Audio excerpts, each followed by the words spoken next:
Hi hello নমস্কার, আমি কৃষ্ণা সিং মোড়া। আজকের এই ছোট্ট ব্লগটি আমি আপনাদেরকে আমরা বাঁধে যে স্নান করি সেটা দেখাবো, এবং তার সামনে যে একটা ফুটবল গ্রাউন্ড রয়েছে সেটাও আমি আপনাদেরকে দেখাবো। তো চলুন, সকাল সকাল আমি একটা ছোট্ট ব্লগ নিয়ে আপনাদেরকে দেখাবো। তো ধীরে ধীরে আমি এখন বাঁধের দিকে। বাঁধ যাওয়ার পথে একটি বেড়া রয়েছে, সেখানে ফরেস্ট ডিপার্টমেন্টে গাছ লাগিয়েছে। তো দেখুন, বেড়াটা যেমন খুঁটা রয়েছে, ওই খুঁটার সামনে দিয়ে আমি যাচ্ছি। তো আর বেশি আমরা দেরি না করে ডাইরেক্ট এখন বাঁধে যাব। তো বাঁধে গিয়ে আবার দেখা হচ্ছে। চলুন।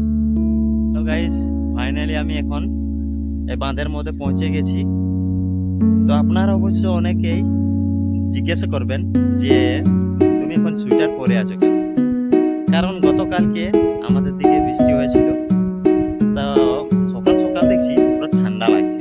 তখন কি করব, কোট পরতে বাধ্য হলি। তাই পরে নিয়ে এসেছি মধুতে। এইখানটা একমাত্র আমাদের জলের ভরসা। আমরা এখানেই স্নান করি, মুখ টুক ধুই। আগে আর একটু ভালো হইতো, কেন বলো না, জল তখন বেশি ছিল। কিন্তু এখন ওই বাঁধটা কাটা আনছে, একটু টেকায় রাখিয়ে জলটা আছে। তো সেটাই আমরা মুখ ধুই, স্নান করি। আর অনেকেই স্নান করে। একমাত্র স্নান করার জায়গা আমাদের এই বাঁধটাই। তো বাঁধের মধ্যে আমি নামে যাচ্ছি নিচে। তো বাঁধটা কতটা যে ভাঙিয়েছে, তো সেটাও আমি আপনাদেরকে দেখাচ্ছি।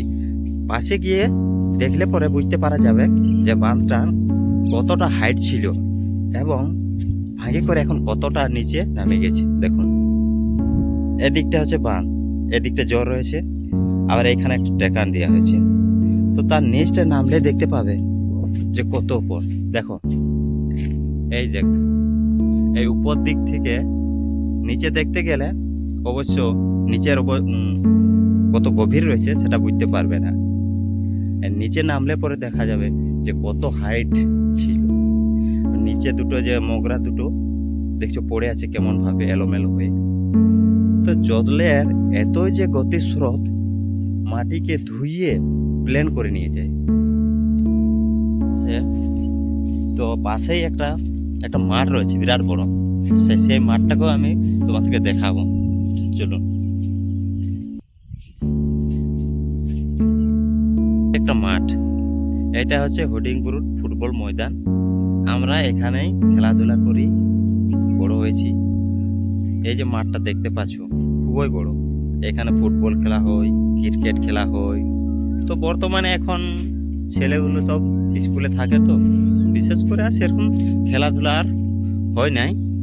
যাটুকু এমনি আসে ওই পাশের গ্রাম থেকে টুকটাক প্র্যাকটিস করে তারা, আসে ফুটবল ক্রিকেট। এবং সামনেই একটা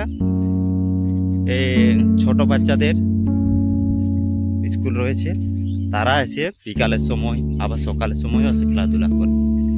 তো চলুন, একটুকু মাঠটা আমি আপনাদেরকে একটু দিয়ে দেখাচ্ছি। তো এখন আমরা এই গোলকি পোস্টের সামনে আসে পৌঁছেছি। এতে গোলকি পোস্টের মধ্যে নেট আছে টাঙা, এবং গোলকি যে বারটা সেটাও নিচে পড়ে আছে কালকে জলে।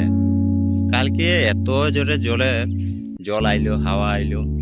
তো ওই হাওয়া বাতাসের কারণেই যে ওইখানেতে জলই মারিয়ে দেওয়া হয়েছিল টায়ারটার উপর, তো ওটা ছড়িয়ে গেছে, তাই নিচে পড়ে নিয়ে এসে।